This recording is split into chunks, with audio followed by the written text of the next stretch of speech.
25-30 बंदे इकट्ठे करके जी बदमाश लेके मेरी ज़मीन ते फिर नजायज़ कब्जा करने की कोशिश कर रहा जी। एक जसवीर सिंह सीगा, एक DGP Sanjeev Gupta ADGP retire है जी। ये मेरी ज़मीन ते हथियाना चाहुंदा। विजिलेंस का मेरा ख्याल है जी, वो भी बख्शी वो भी ये नाल आंदा है जी, वो भी मेरे नाल धक्का करता है जी। कहते अदालत कुछ नहीं होंदी है, जो पुलिस करती है वही ठीक होंदा। किहड़े पुलिस अफसर इहदे नाल इनवॉल्वड ने? मेरा छोटा भरा सीगा एक कुलदीप सिंह, उसते SC एक्ट का परचा कराता जानबुझ के। मेरे ते भी बहुत परचे कराए, मेरे ते भी कोशिश धमकियां भी मारियां गईयां। सारे कोर्टां दे केस मेरे हक विच हो गए।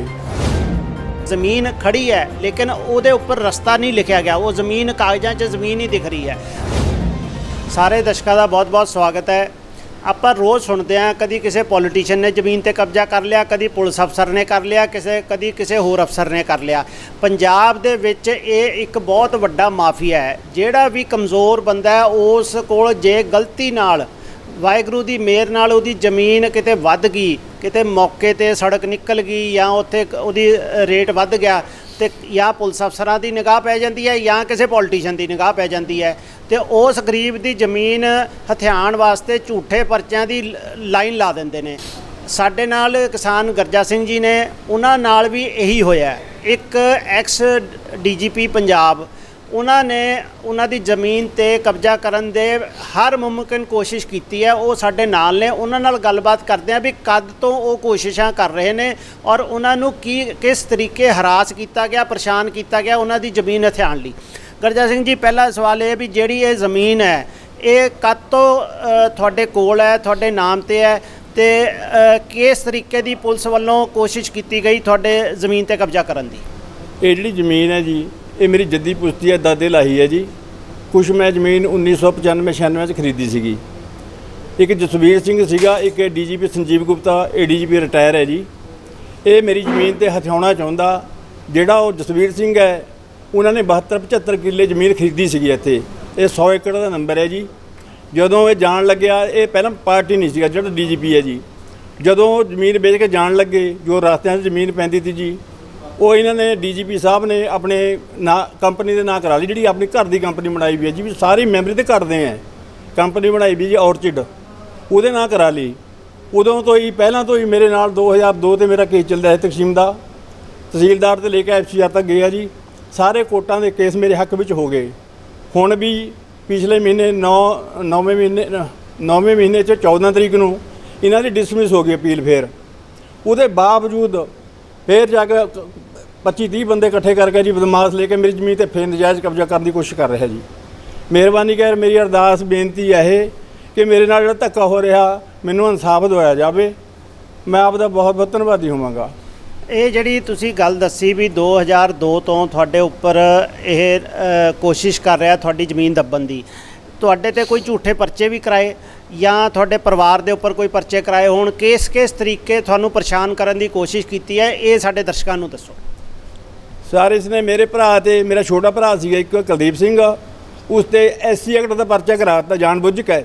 ਉਹ ਜਿਹੜੀ ਉਹਦੀ ਜ਼ਮੀਨ ਸੀ ਉਹ ਖਰੀਦ ਲਈ ਜੀ। ਫਿਰ ਬਾਅਦ ਵਿੱਚ ਮੇਰੇ ਤੇ ਵੀ ਬਹੁਤ ਪਰਚੇ ਕਰਾਏ, मेरे ते भी कोशिश धमकियां भी मारियां गईयां भी तू ज़मीन बेच दे सानू, लेकिन मैं कहा भी मैं अपनी ज़मीन नहीं बेचनी।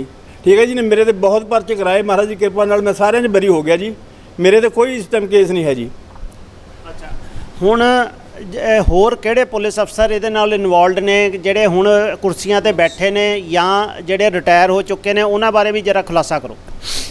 सर, एक ना बख्शी है जी, विजिलेंस का मेरा ख्याल है जी, वो भी बख्शी वो भी इहदे नाल आंदा है जी, वो भी मेरे नाल धक्का करता है जी। मैनू ये नहीं पता भी क्या संबंध है बख्शी साहब का इहदे नाल या हिस्सेदार है किस तरह भी है, मैनू नहीं पता जी। वो मेरे नाल बहुत धक्का कर रहा है जी। अच्छा, इन्होंने एक झूठा मैनू हुण भी पता लग्या जी किसी ते भी एक बख्शी साहब ते इन्होंने एक ऑर्डर कराया जी, कहते अदालत कुछ नहीं होंदी है, जो पुलिस करती है वही ठीक होंदा।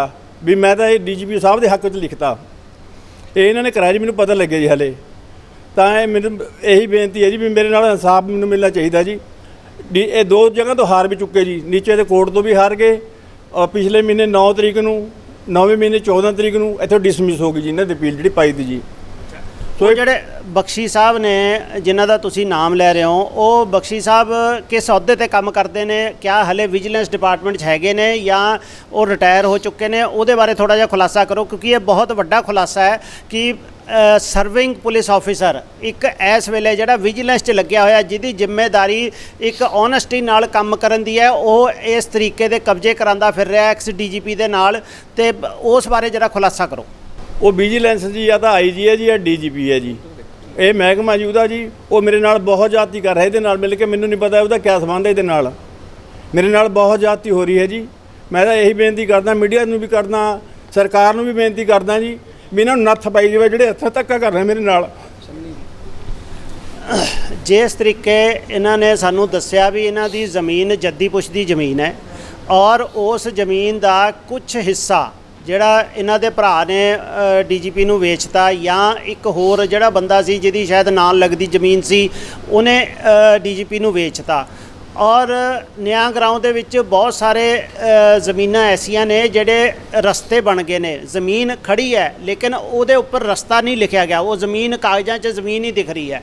ਸੋ ਇਹ ਬਹੁਤ ਵੱਡਾ ਇੱਕ ਡਿਸਪਿਊਟ ਹੈਗਾ ਨਿਆਂ ਗਰਾਊਂ ਦੇ ਵਿੱਚ, ਔਰ ਬਹੁਤ ਵੱਡਾ ਇਹ ਮਾਫੀਆ ਹੈ ਜਿਹੜਾ ਕਿ ਜ਼ਮੀਨਾਂ ਦੇ ਹਿੱਸੇ ਖਰੀਦ ਲੈਂਦਾ ਹੈ ਔਰ ਉਹ ਰਸਤੇ ਦੇ ਹਿੱਸੇ ਹੁੰਦੇ ਨੇ ਅਸਲ 'ਚ, ਔਰ ਜ਼ਬਰਦਸਤੀ ਜਾ ਕੇ ਕਿਸੇ ਪਲਾਟ ਤੇ ਕਬਜ਼ਾ ਕਰ ਲੈਂਦਾ। ਇਹ ਬਹੁਤ ਵੱਡਾ ਸਕੈਂਡਲ ਹੈ ਤੇ ਉਸੇ ਸਕੈਂਡਲ ਦੇ ਉਸੇ ਚੀਜ਼ ਦੇ ਇਹ ਸ਼ਿਕਾਰ ਨੇ।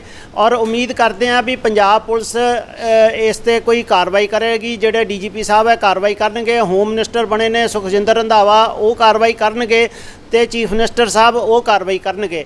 ਮੈਨੂੰ ਉਮੀਦ ਹੈ ਕਿ ਇਹਨਾਂ ਨੂੰ ਇਨਸਾਫ ਮਿਲੇਗਾ। ਬਾਕੀ ਆਉਣ ਵਾਲਾ ਵਕਤ ਦੱਸੇਗਾ ਬਈ ਇਹਨਾਂ ਨਾਲ ਇਨਸਾਫ ਹੁੰਦਾ ਕਿ ਨਹੀਂ ਹੁੰਦਾ। ਸਾਰੇ ਦਰਸ਼ਕਾਂ ਦਾ ਬਹੁਤ ਬਹੁਤ ਧੰਨਵਾਦ ਸਾਡੇ ਨਾਲ ਜੁੜਨ ਦਾ।